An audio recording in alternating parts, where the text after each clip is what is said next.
서연아, 너는 참 좋겠다. 남편도 둔두하고 자식들도 다 잘 되고. 무슨 소리야. 다들 자기 복을 타고 나는 거지. 그저 감사하면 살고 있어. 안녕하세요. 평생을 단 하루도 허투루 살지 않았다고 자부했던, 그래서 제 노후는 평온할 거라고 굳게 믿었던 어리석은 50대 여자예요. 제 인생에 이렇게 검고 차가운 구덩이가 파이게 될 거라고는 정말 꿈에도 상상하지 못했어요.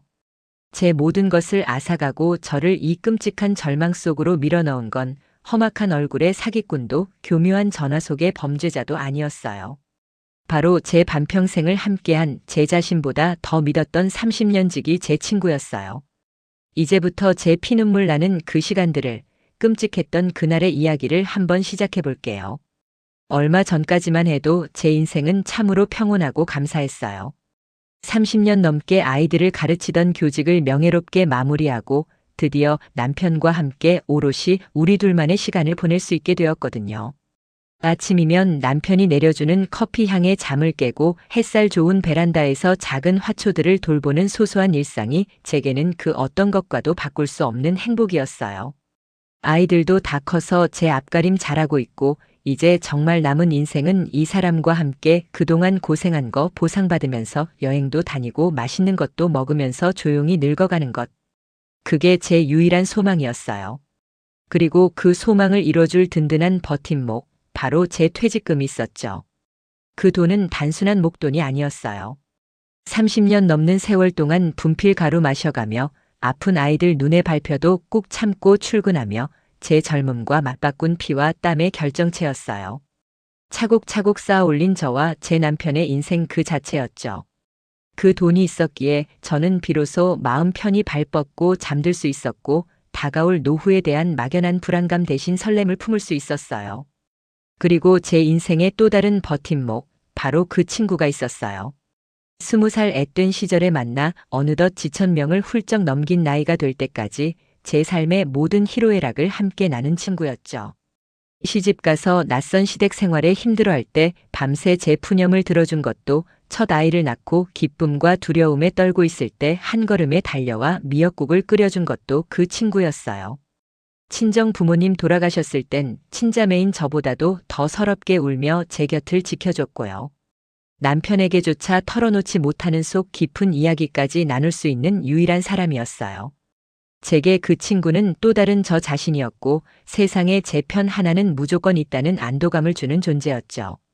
저희는 나중에 머리가 하얗게 새면 같은 동네로 이사와서 매일 같이 장 보고 뜨개질하며 늙어가자고 그런 약속까지 했었어요. 저는 단 한 번도 그 친구를 의심해 본 적이 없어요. 그 친구가 하는 말이라면 콩으로 메주를 쓴다고 해도 고지곳대로 믿었을 거예요. 어떻게 의심을 하겠어요? 제 반쪽이나 다름없는 사람인데. 제 인생의 가장 중요한 순간마다 늘 함께였고 제 행복을 누구보다 진심으로 빌어주던 사람이었는데 말이에요. 하지만 그 모든 것이 거짓이었어요. 제 행복을 향한 진심 어린 미소 뒤에는 제 노후 자금을 향한 시커먼 탐욕이 뱀처럼 따리를 틀고 있었던 거예요. 저의 굳건한 믿음은 그 친구에게는 너무나 손쉬운 사냥감이었고 우리의 30년 우정은 그저 제 퇴직금을 가로채기 위한 길고 치밀한 연극의 무대에 불과했어요. 제가 평생을 바쳐 쌓아 올린 견고한 성벽을 저는 제 손으로 직접 그 늑대에게 활짝 열어주고 말았어요. 그 다정한 얼굴에 속아서 그 눈물 젖은 호소에 마음이 무너져서요. 그 결과는 참혹했어요. 하루아침에 제 모든 것이 사라졌어요. 평생의 우정도, 피땀 흘려 모은 노후 자금도, 남편과의 단란했던 행복도, 제 남은 인생에 대한 희망까지도요. 정년 퇴직을 하고 나니 시간이 참 많아졌어요. 남편은 아직 일하고 있으니 낮 시간은 오롯이 저 혼자만의 것이었죠. 처음 며칠은 평생 미뤄뒀던 대청소도 하고 못 봤던 드라마도 몰아보면서 나름의 자유를 만끽했어요. 하지만 그것도 잠시 텅 빈 집안에 혼자 앉아 있으니 밀려오는 허전함은 어쩔 수가 없더라고요. 평생을 아이들과 부대끼며 살다가 갑자기 정막 속에 놓이니 마치 세상에 저 혼자 덩그러니 남겨진 기분이었어요. 그때 마침 30년 지기 친구에게서 전화가 걸려왔죠. 제 퇴직 소식을 들었다면서 그동안 고생 많았다며 밥 한번 사겠다고요. 가뜩이나 외롭던 참에 어찌나 반갑던지 망설일 것도 없이 약속을 잡았어요. 우리는 시내의 조금은 고급스러운 한정식 집에서 만났습니다. 오랜만에 만난 그 친구는 어딘지 모르게 화려해졌지만 그늘이 드리워진 듯한 얼굴을 하고 있었어요. 하지만 특유의 쾌활한 목소리로 제 퇴직을 축하해주니 그런 어색함도 금세 잊을 수 있었죠. 넌 참 좋겠다. 평생 교직에 있다가 명예롭게 퇴직하고 퇴직금도 두둑할 거고 이제 발 뻗고 편히 지낼 일만 남았네. 난 언제쯤 너처럼 살아보나. 부러움 섞인 친구의 말에 저는 손사래를 치며 말했어요. 무슨 소리야? 너야말로 사업하느라 바쁘게 살았잖아. 옷 입은 것 좀 봐. 나는 평생 이런 옷 한 번 못 입어봤다. 제 말에 친구는 씁쓸하게 웃으며 잠시 찻잔만 만지작거렸어요. 한동안 이런저런 사는 이야기를 나누며 식사를 마칠 때쯤이었어요. 친구가 갑자기 주변을 한번 쓱 둘러보더니 몸을 제 쪽으로 기울이며 목소리를 낮추는 거예요. 있잖아, 내가 너한테만 진짜 비밀 하나 알려줄까? 우리 사이니까 말하는 거야. 너네 남편한테도 절대 말하면 안 돼. 약속할 수 있지? 갑작스럽게 변한 분위기에 저도 모르게 마른 침을 삼켰어요. 무슨 큰일이라도 있는 건가 싶어 고개를 끄덕이자 친구는 가방에서 고급스러운 가죽으로 된 다이어리를 꺼내 들었어요. 너 퇴직금 받아서 어떻게 할지 계획은 세웠어? 은행에 그냥 넣어두면 요즘 같은 세상에 이자도 거의 없잖아. 물가 오르는 거 생각하면 오히려 손해야 손해. 전곡을 찌르는 말이었어요. 사실 퇴직금을 어떻게 굴려야 하나 남편과 몇 번 이야기를 나누긴 했지만 뾰족한 수를 찾지 못해 일단은 은행 예금에 넣어둔 상태였거든요. 제 표정을 읽었는지 친구는 회심의 미소를 지으며 말을 이었어요. 내가 아는 분 중에 정말 대단한 자산가가 있거든. 언론에도 안 나오는 진짜 숨은 실력자야. 그분이 소수 VVIP들만 대상으로 비공개 펀드를 하나 운영하는데 내가 운 좋게 거기에 끼게 됐어. 비공개 펀드, VVIP 평생을 학교와 집만 오가며 살았던 제게는 너무나 생소하고 먼 세상의 이야기처럼 들렸어요. 제가 어리둥절한 표정으로 쳐다보자 친구는 답답하다는 듯이 제 손을 덥석 잡았어요. 어렵게 생각할 거 하나도 없어. 그냥 돈을 맡기기만 하면 알아서 다 굴려주는 거야. 상가나 오피스텔 같은 수익형 부동산에 투자하는 건데 정보가 워낙 확실해서 실패할 확률이 제로에 가까워. 원금은 당연히 보장되고 수익률이 정말 상상도 못할 정도야. 그러면서 자신의 휴대폰을 쓱 내미는데 거기에는 제가 평생 만져보지도 못할 만큼 큰 숫자들이 빼곡히 찍혀 있었어요. 매달 입금되었다는 수익 내역이라고 하더군요. 눈앞에 펼쳐진 숫자들이 현실 같지 않아 어지러울 지경이었어요. 이거 봐. 지난달에만 이만큼이 들어왔어. 나는 이걸로 그동안 졌던 빚도 다 갚고 이번에 차도 바꿨잖아. 너는 나보다 종잣돈도 훨씬 크니까 아마 몇 년 안에 강남에 건물 한 채는 우습게 살걸. 친구의 목소리는 달콤한 꿀처럼 제 귓가에 흘러들어왔어요. 평생 돈 걱정 없이 남편과 세계 여행이나 다니며 편안하게 살고 싶었던 제 오랜 꿈이 눈앞에서 아른거리는 것 같았죠. 하지만 동시에 불안한 마음이 고개를 들었어요. 이렇게 좋은 걸 왜 나한테 알려주는 걸까? 세상에 공짜가 어디 있다고. 그래도 너무 큰 돈인데. 나는 이런 거 잘 모르기도 하고 남편이랑 상의는 해봐야 하지 않을까? 제가 조심스럽게 말하자 친구는 기다렸다는 듯이 고개를 저었어요. 그러니까 너네 남편한테는 비밀로 하라는 거야. 너네 남편 성격 알잖아. 돌다리도 100번은 두드려보고 건너는 사람인데 이런 기회가 왔을 때 잡을 수 있겠어? 분명히 위험하다, 사기다 하면서 반대부터 할걸. 남자들 그런 건 잘 알지도 못하면서 꼭 아는 척 하더라. 좋은 기회 다 놓친다고. 우리 사이에 내가 너한테 나쁜 거 권하겠니? 30년이야, 우리가 알고 지낸 세월이. 나는 정말 너도 나처럼 돈 걱정 없이 편하게 살았으면 하는 마음뿐이야. 이건 정말 너만 생각해서 특별히 알려주는 기회라고. 자리도 얼마 안 남아서 너 안 한다고 하면 다른 사람한테 바로 넘겨야 해. 친구는 마치 제 속마음을 다 꿰뚫어 보고 있다는 듯이 저를 설득했어요. 평생을 믿고 의지해온 친구의 간절한 눈빛과 너만 생각해주는 거야라는 그 말이 제 마음의 빗장을 스르르 열어젖히고 있었죠. 그 친구의 말대로 신중하다 못해 답답할 때가 있는 제 남편에게 말했다가는 분명 타박만 들을 게 뻔했어요. 평생 고생한 나를 위해 이 정도는 내 스스로 결정해도 되지 않을까? 하는 오만한 생각이 아주 잠깐 제 머리를 스치고 지나갔습니다. 친구의 달콤한 속삭임과 남편의 신중한 얼굴이 머릿속에서 쉴 새 없이 싸우기 시작했어요. 그날 저는 밥이 입으로 들어가는지 코로 들어가는지도 모르게 혼란스러운 마음으로 친구와 헤어졌습니다. 그 친구를 만나고 집으로 돌아오는 길은 세상을 다 가진 것처럼 마음이 붕 떠 있었어요. 발걸음도 어찌나 가볍던지 수십 년 묵은 체증이 한 번에 내려가는 기분이었죠. 평생 교직에만 몸담고 돈에 대해서는 아는 것 하나 없던 제가 드디어 우리 가족의 노후의 든든한 버팀목이 될 수 있겠다는 생각에 가슴이 벅차올랐습니다. 현관문을 열고 들어서는데 마침 남편이 거실에서 신문을 보고 있더군요. 나레이션. 제 들뜬 표정을 봤는지 남편이 신문 너머로 넌지시 물었어요. 남편 대사. 무슨 좋은 일 있어? 얼굴에 웃음꽃이 폈네. 나레이션. 저는 기다렸다는 듯이 남편 옆에 앉아 그 친구에게 들었던 이야기를 신나게 늘어놓기 시작했어요. 정말 특별한 정보인데 30년 지기인 저를 믿고 살짝 알려준 거라면서요.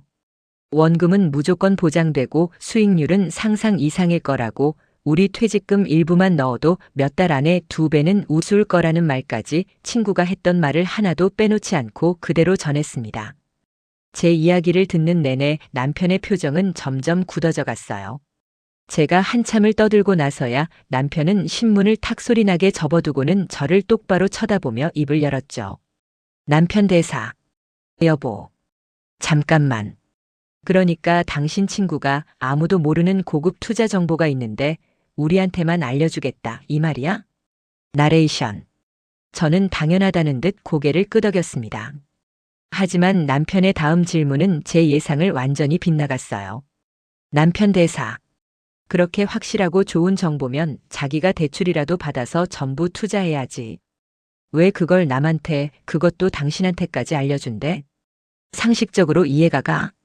나레이션. 순간 말문이 턱 막혔습니다. 찬물을 끼얹는 듯한 기분이었어요. 좋은 소식을 전해주고 싶었던 제 마음을 조금도 헤아려주지 않는 남편이 야속하게 느껴졌습니다. 제 표정이 굳어지는 걸 봤는지 남편은 한숨을 쉬며 말을 이었습니다. 남편 대사. 여보, 제발 정신 좀 차려. 세상에 공짜가 어디 있어. 원금 보장의 고수익. 그건 그냥 사기꾼들이 쓰는 전형적인 수법이야. 뉴스 안 봐? 그런 말에 속아서 평생 모은 돈 날리는 사람이 한둘인 줄 알아? 나레이션. 사기꾼이라는 말에 저도 모르게 목소리가 높아졌습니다. 어떻게 제 30년 지기 친구를 그렇게 매도할 수 있는지 서운함을 넘어 화가 치밀어 올랐어요. 주인공 대사. 여보. 어떻게 말을 그렇게 해요? 누구 들을까 무섭네. 그 사람은 내 친구예요. 30년을 넘게 봐온 내 모든 걸 아는 유일한 친구라고요. 그런 애가 나한테 사기를 치겠어요? 남편 대사. 30년 아니라 50년이라도 소용없어. 돈 앞에서는 부모 자식도 안 보인다는데 친구가 뭐라고. 당신이 사람을 너무 쉽게 믿어서 그래. 그 퇴직금 당신 혼자 번 돈 아니잖아. 우리 둘이 평생 허리띠 졸라매서 모은 우리 노후 자금이라고. 그걸 어떻게 얼굴 한 번 못 본 사람들한테 내용도 모르는 투자에 덜컥 맡길 생각을 해? 나레이션. 남편의 목소리는 단호했습니다. 평생을 신중하고 현실적으로 살아온 사람이라는 건 알았지만 이렇게까지 제 말을 믿어주지 않을 줄은 몰랐어요. 그 친구가 얼마나 힘든 시간을 보냈는지, 저를 얼마나 친자매처럼 아끼는지 남편은 하나도 모르면서 그저 사기라는 색안경을 끼고 모든 것을 판단하는 것 같아 답답하고 억울했습니다. 주인공 대사. 당신은 그 친구가 얼마나 어렵게 살아왔는지 모르잖아요. 남편 사업 망하고 혼자 애들 키우느라 얼마나 고생했는데 그러다 겨우 좋은 기회를 잡아서 제일 친한 나한테 먼저 알려준 거란 말이에요. 그 마음을 어떻게 그렇게 함부로 말할 수 있어요? 당신은 정말 피도 눈물도 없구나. 나레이션. 제 눈에는 눈물이 그렁그렁 맺혔습니다. 남편은 제 눈물을 보고는 더는 말을 잇지 못하고 마른 세수만 연거푸 하더군요. 방 안에는 싸늘한 침묵만이 흘렀습니다. 남편은 결국 자리에서 일어나며 마지막 경고처럼 한마디를 던졌습니다. 남편 대사. 내 눈에 흙이 들어가기 전까지는 절대 안 돼. 그 돈에 손댈 생각 꿈도 꾸지 마. 쾅 하고 닫히는 안방 문소리에 제 마음도 쿵 하고 내려앉는 것 같았습니다. 거실에 홀로 남겨진 저는 한참을 그 자리에 앉아 있었습니다. 저건 분명 나를 그리고 내 친구를 걱정해서 하는 말이 아닐 거야. 그저 평생을 의심 많고 소심하게 살아온 저 사람의 편협한 생각일 뿐이라고. 남편이 이해해주지 않으니 오히려 친구에 대한 믿음과 연민은 더욱 커져만 갔습니다. 그래, 당신은 그 친구의 눈물을 보지 못했으니까. 그 절박함을 모르니까 그렇게 쉽게 말하는 거겠지. 내가 어떻게든 친구를 도와줘야 해. 그리고 내 선택이 틀리지 않았다는 걸 반드시 증명해 보이고 말 거야. 그날 밤 저는 남편과 저 사이에 아주 두껍고 차가운 벽이 생겨버렸다는 것을 느꼈습니다. 그리고 그 벽 너머에서 제 친구는 아주 다정한 얼굴로 저에게 손짓하고 있었어요. 남편의 그 굳은 표정이 자꾸만 아른거렸지만 30년 지기 친구에 대한 믿음이 더 컸던 것 같아요. 야속하게만 들렸던 남편의 말이 혹시라도 맞으면 어쩌나 아주 작은 불안감이 마음 한구석에 있었던 것도 사실이에요. 그래서였을까요? 저는 친구에게 일단 아주 적은 돈으로만 시작해보겠다고 했어요. 정말 이게 안전한 건지, 당신 말처럼 돈이 불어나는 게 맞는지 내 눈으로 직접 확인하고 싶다고요. 그러자 그 친구는 환하게 웃으며 그러는 게 당연하다고, 오히려 그렇게 신중한 제 모습이 더 믿음직스럽다고 저를 안심시켰어요. 그럼 당연히 그래야지. 큰돈인데 어떻게 그냥 믿고 맡기겠어. 내가 직접 보고 판단해야지. 딱 100만 원만 넣어봐. 이건 그냥 내가 어떻게 돈이 불어나는지 구경이나 하라는 의미니까. 수익 나면 그걸로 우리 맛있는 거나 사 먹자.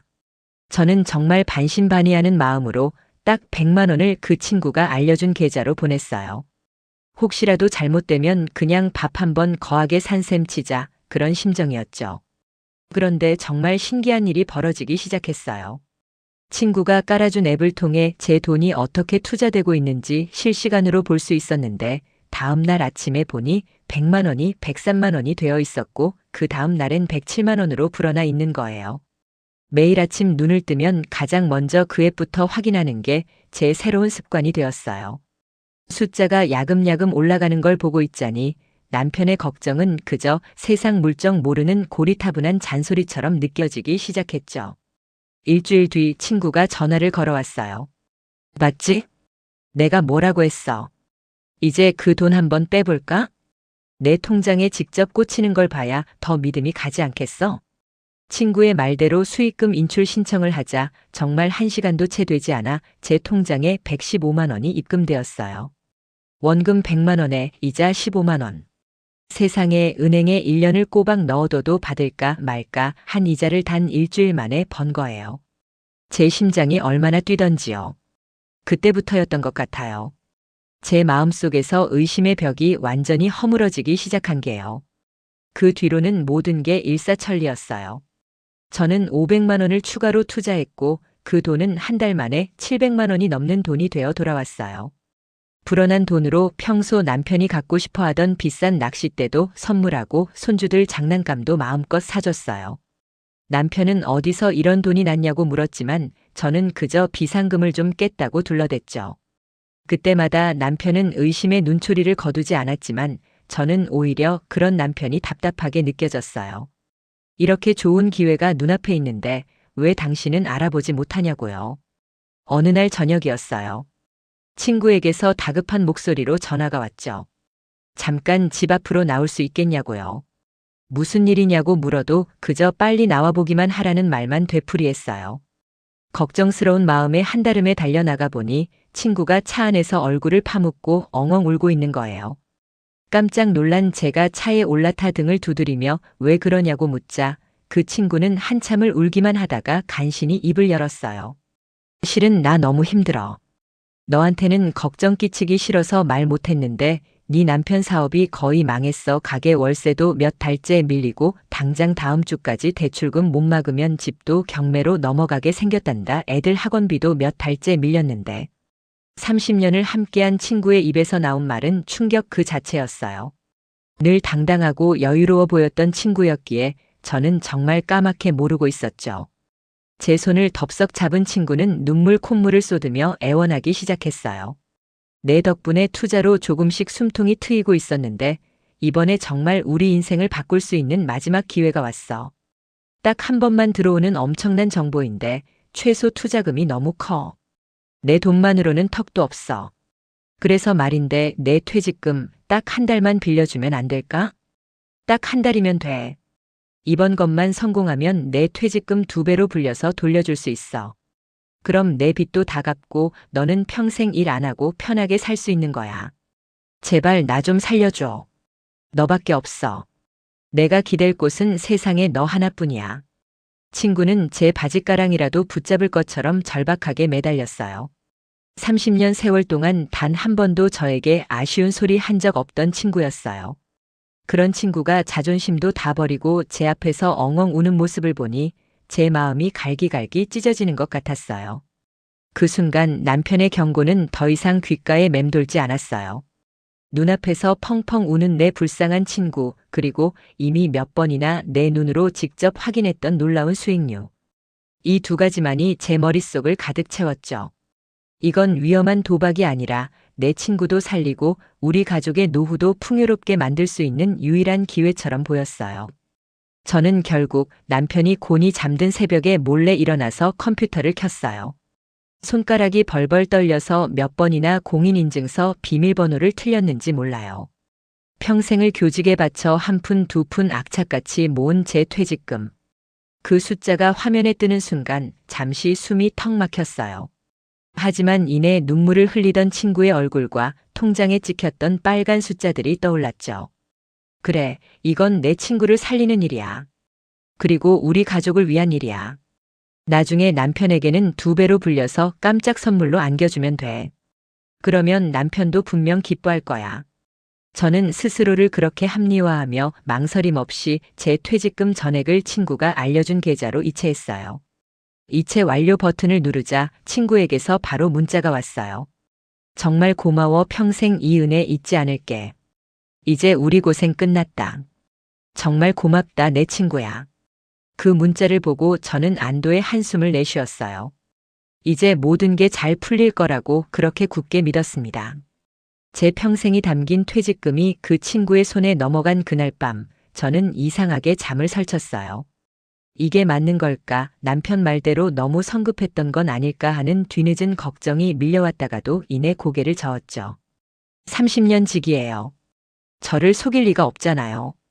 오히려 그 친구 덕분에 남편 보기 민망했던 제 노후가 든든해질 거라는 기대감에 가슴이 부풀었어요.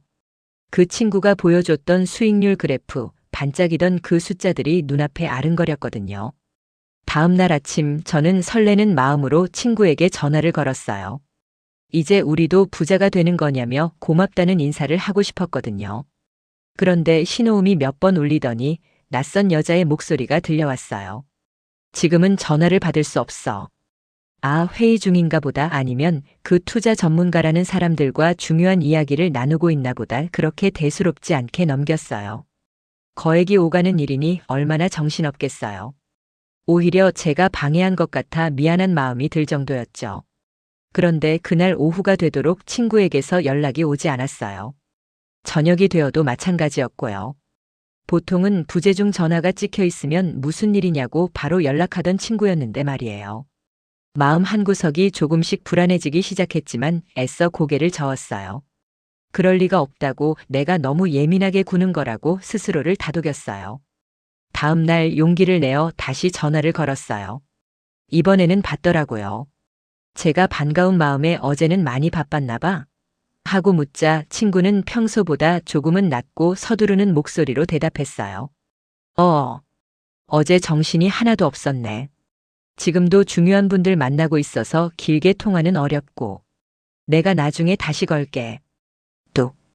대답을 들을 새도 없이 전화가 끊겼어요. 왠지 모르게 심장이 쿵 하고 내려앉는 기분이었어요. 30년을 알고 지내면서 단 한 번도 느껴보지 못했던 서늘한 거리감 같은 게 느껴졌거든요.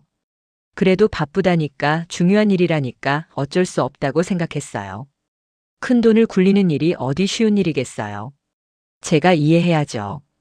그렇게 며칠이 흘렀어요. 친구에게서는 감감무소식이었어요. 그 친구가 알려준 투자 앱에 들어가 수익률을 확인하는 게 유일한 위안이었죠. 여전히 숫자는 보기 좋게 오르고 있었으니까요. 하지만 제 마음속 불안은 점점 커져만 갔어요. 남편이 퇴근하고 돌아와 무심코 요즘 그 친구는 잘 지낸대? 라고 물을 때마다 심장이 철렁 내려앉았어요. 저는 애써 태어난 척하며 사업 때문에 정신없이 바쁘대라고 둘러댔지만 등에서는 식은땀이 흘렀어요. 주말이 되었을 때 저는 더 이상 참을 수가 없었어요. 무슨 일이라도 생긴 건 아닐까 하는 걱정까지 들기 시작했거든요. 저는 별일 없으면 얼굴이나 잠깐 보자는 내용으로 문자를 보냈어요. 1분이 1시간처럼 느껴졌어요. 휴대폰만 뚫어져라 쳐다보고 있는데 한참 만에 짧은 답장이 왔어요. 주말에도 미팅이 잡혀서 미안하다. 다음 주에 보자. 그 차가운 문자를 보는 순간 온몸에 힘이 쭉 빠지는 기분이었어요. 예전 같았으면 우리 서연이 보고 싶어 어떡하니 내가 잠깐이라도 들를게 라고 했을 친구였는데 이건 너무나도 다른 사람이었어요. 이제는 불안을 넘어 의심이 싹트기 시작했어요. 정말 무슨 문제가 있는 건 아닐까? 그날 밤 남편이 잠든 것을 확인하고 조용히 거실로 나왔어요. 떨리는 손으로 다시 친구에게 전화를 걸었죠. 제발 받아라. 받아서 평소처럼 웃으며 내 걱정이 다 기우였다고 말해줘. 그렇게 간절히 빌었어요. 하지만 이번에도 전화기는 차가운 침묵을 지킬 뿐이었어요. 전화를 끊고 다시 걸고 또 걸었어요. 10번쯤 걸었을까요? 갑자기 짧은 신호음과 함께 전화가 끊기더니 문자가 한 통 도착했어요. 나 지금 운전 중이야. 자꾸 전화하지 마. 급한 일 아니잖아. 그 문자를 읽는 순간 저는 숨을 쉴 수가 없었어요. 급한 일 아니잖아. 그 말이 비수처럼 날아와 제 가슴에 박혔어요. 제 평생이 제 퇴직금 전부가 걸린 일인데 이게 어떻게 급한 일이 아닐 수 있겠어요. 친구에게 저는 제 노후는 그저 귀찮은 전화 한 통에 불과했던 걸까요? 다리에 힘이 풀려 그 자리에 주저앉았어요. 눈앞이 캄캄해졌어요. 그 친구의 다정했던 목소리, 제 손을 잡고 눈물을 흘리며 어렵게 털어놓던 사정, 너한테만 알려주는 비밀이라며 속삭이던 그 순간들이 파노라마처럼 스쳐 지나갔어요. 그 모든 게 거짓이었을 리가 없다고 30년 세월이 있는데 그럴 수는 없다고 되뇌었지만 심장은 이미 알고 있었어요. 무언가 아주 크게 잘못되었다는 것을요. 제 마음속에서 단단했던 믿음의 벽이 모래성처럼 서서히 그리고 아주 처참하게 무너져 내리고 있었어요. 불안했어요. 정말 뭔가 단단히 잘못됐다는 느낌이 들기 시작한 거죠. 처음에는 그럴 수 있다고 생각했어요. 사람이 살다 보면 아플 수도 있고 급한 일이 생길 수도 있는 거니까요. 오늘은 몸이 안 좋다, 내일은 갑자기 시댁에 일이 생겼다, 친구의 변명은 하루가 다르게 늘어갔어요. 제가 수익금이 들어올 날짜가 되지 않았냐고 조심스럽게 물을 때마다 친구는 늘 한 발 앞서서 제 입을 막았어요. 아휴, 내가 알아서 다 챙기고 있다니까. 뭘 그렇게 걱정해? 우리 사이에 믿음이 없니? 그 우리 사이라는 말, 믿음이라는 단어 앞에서 저는 늘 작아졌어요. 30년 지기 친구를 의심하는 제 자신이 속 좁은 사람처럼 느껴져서 더는 아무 말도 할 수가 없었죠. 하지만 이상한 기분은 좀처럼 가시질 않았어요. 제 돈이 들어간 일이잖아요. 평생을 모은 제 퇴직금, 남편과 저의 노후가 전부 걸린 돈인데 어떻게 걱정이 안 되겠어요. 전화를 걸면 받기는 하는데 예전처럼 살갑게 수다를 떠는 법이 없었어요. 항상 무언가에 쫓기는 사람처럼 용건만 겨우 말하고는 내가 지금 바빠서 이만 끊어야겠다. 나중에 다시 전화할게 하고는 뚝 전화를 끊어버렸죠. 그리고 그 나중은 절대 오지 않았어요. 며칠이 지나서는 아예 전화를 받지도 않았어요. 신호음만 멍하니 울리다가 음성 사서함으로 넘어가는 그 기계음이 마치 제 인생에 내려진 사형선고처럼 섬뜩하게 들리기 시작했어요. 가슴이 철렁 내려앉았어요. 정말 이러면 안 되는데 온갖 나쁜 생각들이 꼬리에 꼬리를 물고 피어올랐어요. 남편의 얼굴이 떠올랐어요. 세상에 공짜는 없다던 그 단호한 목소리가 귓가를 맴돌았죠. 아니야, 아닐 거야. 그럴 리가 없어. 30년을 함께 울고 웃었던 내 친구인데. 사업 실패로 힘들다며 제 어깨에 기대 울던 그 모습이 생생한데 설마 나를 속였을 리가 없어. 스스로를 다그치고 또 다그쳤지만 발밑이 꺼지는 듯한 불안감은 점점 더 제 목을 조여왔어요. 결국 저는 더 이상 참을 수가 없었어요. 직접 얼굴을 보고 이야기해야겠다고 결심했죠. 무슨 일이 있는 거라면 같이 해결 방법을 찾고 오해가 있다면 풀어야 했으니까요. 저는 겉옷을 걸치고 무작정 친구의 집으로 향했어요. 가는 내내 심장이 터질 것처럼 뛰었어요. 제발, 제발 아무 일도 없기를. 내가 너무 예민하게 구는 것이기를. 친구를 만나면 멋쩍게 웃으며 내가 괜한 걱정을 했다고 말할 수 있기를 간절히 기도했어요. 익숙한 아파트 입구에 들어서 친구가 사는 층의 버튼을 눌렀어요. 띵 하고 엘리베이터 문이 열리고 복도를 걸어가는 그 짧은 순간이 영원처럼 느껴졌어요. 마침내 친구의 집 현관문 앞에 섰어요. 숨을 한번 크게 고르고 초인종을 눌렀죠. 아무런 대답이 없었어요. 다시 한번 조금 더 길게 눌렀어요. 안에서는 아무런 인기척도 느껴지지 않았어요. 혹시 집을 비웠나 싶어 귀를 대보았지만 들려오는 건 오직 제 거친 숨소리와 쿵쾅거리는 심장 소리뿐이었어요. 그때였어요. 옆집 아주머니 한 분이 현관문을 빼꼼 열고는 저를 위아래로 훑어보셨어요. 누구 찾으세요? 저는 멋쩍게 웃으며 그 집주인을 찾으러 왔다고 제 친구라고 말했어요. 그러자 아주머니는 고개를 갸웃하며 말했죠. 어머, 그 집 이사 갔는데 지난주에 짐 싸서 나갔어요. 밤에 조용히 짐 빼던데. 그 말을 듣는 순간 제 머릿속이 새하얘졌어요. 이사를 갔다고요? 저한테는 단 한마디 말도 없이요? 아니, 그럴 리가 없어요. 뭔가 잘못됐을 거예요. 제가 떨리는 목소리로 되물었어요. 네. 이사요? 어디로 갔는지는 혹시 아시나요? 아주머니는 어깨를 으쓱하며 모른다고 대답하고는 문을 닫아버렸어요. 쿵 하고 닫히는 문소리가 제 심장에 비수처럼 꽂혔어요. 다리에 힘이 풀려 그 자리에 주저앉을 뻔했어요. 저는 비틀거리는 걸음으로 현관문에 다가가 차가운 손잡이를 잡아 돌렸어요. 잠겨 있을 거라 생각했는데 끼익 소리를 내며 문이 스르르 열렸어요. 심장이 바닥으로 곤두박질 치는 기분이었어요. 집 안은 텅 비어 있었어요. 가구 하나 없이 휑한 거실 바닥에는 미처 치우지 못한 먼지와 쓰레기 몇 개만 뒹굴고 있었죠. 며칠 전까지만 해도 친구와 함께 차를 마시며 웃고 떠들던 그 공간이 이제는 폐가처럼 스산하고 차갑게 느껴졌어요. 그 텅 빈 공간을 망연자실하게 바라보는 순간 모든 것이 퍼즐처럼 맞춰지기 시작했어요. 남편에게는 절대 비밀이라던 그 고급 정보 소액으로 시작했을 때 눈앞에서 믿기지 않을 만큼 불어나던 수익금 사업이 어렵다며 제 앞에서 흘리던 그 뜨거운 눈물, 그리고 거액의 퇴직금을 건네자마자 하나둘씩 생겨나던 핑계와 끊겨버린 연락까지. 그 모든 것이 저를 속이기 위한 치밀한 연극이었던 거예요. 그녀는 처음부터 제 퇴직금을 노리고 접근했던 거예요. 30년의 우정은 그저 저를 안심시키기 위한 가장 완벽한 도구였을 뿐이었죠. 힘들다던 이야기도 고맙다던 눈물도 전부 거짓이었어요.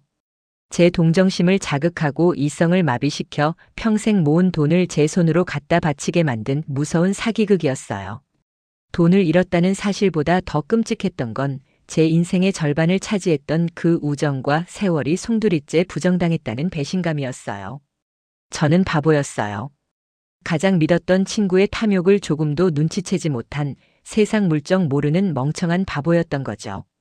30년이라는 시간이 제 눈과 귀를 완벽하게 멀게 만들었던 거예요. 그 텅 빈 집 한가운데서 저는 소리도 내지 못하고 그저 무너져 내렸습니다. 그 사람의 텅 빈 집 앞에서 온몸의 피가 차갑게 식어버리는 것 같았어요. 집으로 돌아오는 내내 제가 어떻게 운전을 했는지조차 기억이 나지 않아요. 머릿속은 텅 비어버렸고 손과 발은 제 것이 아닌 것처럼 떨려왔죠. 현관문 비밀번호를 누르는데 몇 번이나 손이 미끄러져 틀렸는지 몰라요. 덜컥 문이 열리고 익숙한 우리 집의 공기가 저를 감쌌지만 그곳은 더 이상 제가 알던 안식처가 아니었어요. 지옥으로 들어서는 문턱처럼 느껴졌죠. 거실 소파에 앉아 TV를 보던 남편이 저를 보고 리모컨을 내려놓았어요. 무슨 일이냐는 듯한 그 사람의 표정에 저는 차마 입을 뗄 수가 없었어요. 목구멍에 커다란 돌덩이가 걸린 것처럼 숨이 막혀오고 눈앞이 흐릿해지기 시작했죠. 제 얼굴이 얼마나 엉망이었는지 남편은 자리에서 일어나 제게 다가왔어요. 여보, 무슨 일이야?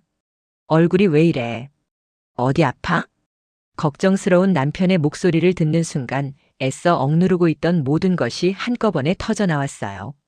저는 그 자리에 주저앉아 어린아이처럼 엉엉 울기 시작했습니다. 아무 말도 할 수 없었어요. 그저 미안해 여보, 미안해요. 이 말만 되풀이하며 바닥만 내리쳤어요.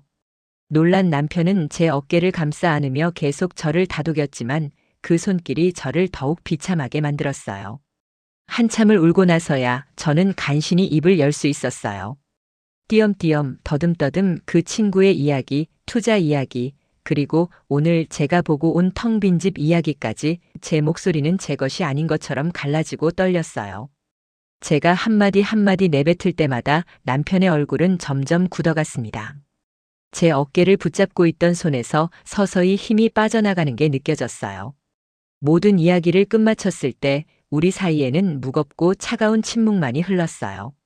남편은 아무 말도 하지 않았어요. 차라리 화를 내고 소리를 지르고 제 뺨이라도 때렸다면 마음이 덜 아팠을까요? 그 사람은 그저 깊은, 정말 땅이 꺼질 듯한 한숨을 한 번 내쉬고는 말없이 돌아섰어요. 그리고 베란다로 나가 담배를 피우기 시작하더군요. 평생 담배 한 번 입에 대지 않던 사람이었어요. 제 잘못이 그 사람의 폐속으로 까만 연기가 되어 들어가는 것만 같았어요.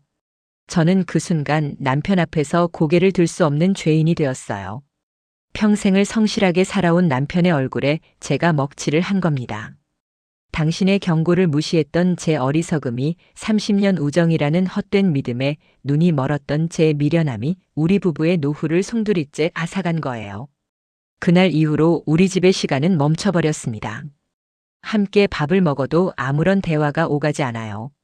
숟가락과 그릇이 부딪히는 소리만이 텅 빈 식탁을 채울 뿐이죠. 남편은 제 얼굴을 마주 보려 하지 않았어요. 잠자리에 누워도 서로에게 등을 돌린 채 숨소리 하나 내지 않으려 애쓰는 밤이 계속됐어요.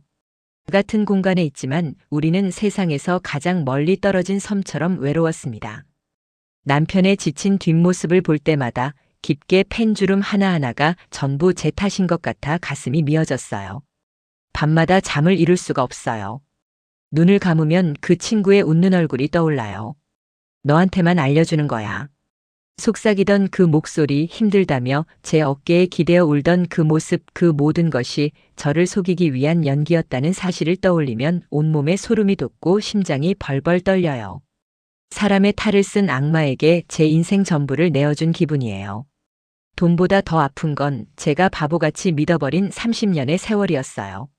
함께 웃고 울었던 그 모든 순간이 거짓이었다는 사실이 제 삶 자체를 부정당하는 것 같아 숨을 쉴 수가 없어요.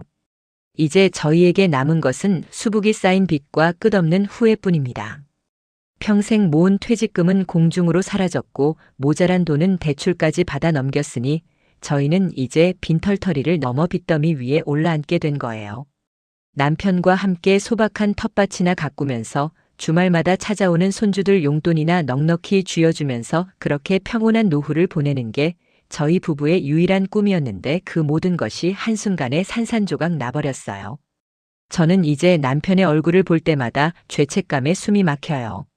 차라리 저를 원망하고 탓했으면 좋겠는데 그 사람은 아무 말도 하지 않아요. 그 침묵이, 그 실망과 체념이 가득한 눈빛이 수천 개의 비수보다 더 아프게 제 심장을 찌릅니다. 저는 제 손으로 우리 가정의 행복을 깨트린 죄인입니다. 가장 사랑하는 사람에게 평생 씻을 수 없는 상처를 준 죄인이에요. 매일 밤 이 끔찍한 현실에서 벗어날 수만 있다면 하고 부질없는 생각만 되뇌며 눈물로 밤을 지새우고 있습니다. 제 끔찍한 이야기를 여기까지 들어주셔서 정말 감사해요. 지금 제 이야기를 듣고 계신 분들 중에는 아마 이렇게 생각하는 분도 계실 거예요.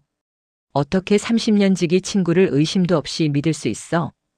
남편이 그렇게 말렸는데도 왜 고집을 부렸을까? 하고 말이에요. 맞아요. 돌이켜보면 모든 게 의심투성이었고 남편의 말은 하나부터 열까지 다 맞는 말이었어요. 세상에 공짜 점심은 없다는 그 당연한 진리를 저는 왜 외면했을까요? 그건 아마도 30년이라는 시간의 무게 때문이었을 거예요. 그 친구와 저는 20대 꽃다운 나이에 만나 함께 늙어온 사이였어요. 제가 결혼해서 아이를 낳았을 때 산후조리원에서 밤새 제 옆을 지켜주며 아기 기저귀를 갈아주던 친구였어요. 저희 아버지가 돌아가셨을 땐 3일 내내 장례식장에서 저보다 더 서럽게 울어주며 제 손을 잡아주던 그런 친구였고요. 제 인생의 가장 기쁜 순간과 가장 슬픈 순간에는 언제나 그 친구가 함께 있었어요. 돈이 아니라 바로 그 기억들, 그 세월이 제 눈을 가렸던 거예요. 설마 나에게 하는 그 마음이요. 그 친구는 바로 그 30년의 믿음을 칼처럼 휘둘러 제 심장을 꿰뚫은 거고요. 그 친구가 제게 처음 투자 이야기를 꺼냈을 때 눈물을 글썽이며 자신의 힘든 사정을 털어놓았을 때 저는 그 친구의 처지가 너무나 안타까웠어요. 어떻게든 돕고 싶다는 마음이 앞섰죠. 제게만 알려주는 고급 정보라는 말에 저는 제가 아주 특별한 사람이 된 것 같은 착각에 빠졌어요. 남편에게조차 비밀로 하라는 그 말은 지금 생각하면 저를 가족이라는 울타리에서 떼어내 고립시키려는 가장 악랄한 수법이었는데 그땐 우리 둘만의 비밀이 생긴 것 같아 오히려 더 끈끈해진 기분이었어요. 제가 가장 후회하는 순간은 처음 제 눈으로 수익을 확인했을 때예요. 소액을 넣었는데 정말 며칠 만에 돈이 불어나 통장에 찍히는 걸 보니 이성이 마비되더군요. 남편의 걱정 어린 목소리는 그저 세상을 삐딱하게만 보는 잔소리로 들렸고 제 친구의 달콤한 속삭임은 미래를 보장하는 희망의 메시지처럼 들렸어요. 탐욕이 제 눈과 귀를 멀게 한 거죠. 평생을 성실하게 정직하게 살아왔다고 자부했는데 쉽게 버는 돈이라는 유혹 앞에서 저는 너무나도 쉽게 무너져 내렸습니다. 여러분, 이 영상을 보고 계신 분들께 제가 피눈물을 흘리며 배운 교훈을 꼭 말씀드리고 싶어요. 가장 가까운 사람을 가장 조심하셔야 해요. 이상하게 들리시죠? 하지만 사기꾼들은 우리가 가장 신뢰하고 마음의 빗장을 쉽게 여는 사람의 얼굴을 하고 접근해요. 10년, 20년, 30년을 알고 지낸 사이일수록 더 위험해요. 그 오랜 세월이 그들의 거짓말을 포장하는 가장 그럴듯한 포장지가 되기 때문이에요. 혹시 지금 누군가 당신에게만 알려주는 비밀스러운 정보라며 투자를 권유하고 있나요? 가족에게는 절대 말하지 말라고 입단속을 시키나요? 원금은 무조건 보장된다며 단기간에 고수익을 낼 수 있다고 속삭이나요? 그렇다면 제발 멈추세요. 그것이 아무리 당신이 사랑하고 믿는 친구나 이웃, 심지어 가족이라 할지라도요. 돈 문제는 감정이 아니라 이성으로 판단해야 해요. 아무리 친한 사이라도 돈이 얽히는 순간 그 관계는 예전 같을 수 없어요. 돈 앞에서 우정은 너무나도 쉽게 바스러지더군요. 차라리 그때 제가 친구에게 냉정하게 미안하지만 나는 그런 위험한 투자는 할 수 없어. 라고 딱 잘라 말했다면 어땠을까요? 잠시 서운해할 수는 있었겠지만 이렇게 30년 우정과 평생 모은 노후 자금을 한꺼번에 잃는 일은 없었을 거예요. 어쩌면 그 친구도 더 큰 죄를 짓기 전에 멈출 수 있었을지도 모르고요. 제가 거절하지 못했던 그 어설픈 동정과 온정이 결국 저와 그 친구 모두를 파멸로 이끈 셈이에요. 부디 제발 저 같은 실수는 하지 마세요. 평생을 일궈온 당신의 소중한 노후를 검은 속내를 감춘 누군가의 달콤한 말 한마디와 바꾸지 마세요. 세상에 쉽게 얻을 수 있는 것은 아무것도 없습니다. 특히 돈은 더욱 그렇습니다. 그 당연한 사실을 잊는 순간 당신의 모든 것이 한순간에 사라져버릴 수 있다는 것을 부디 잊지 말아주세요.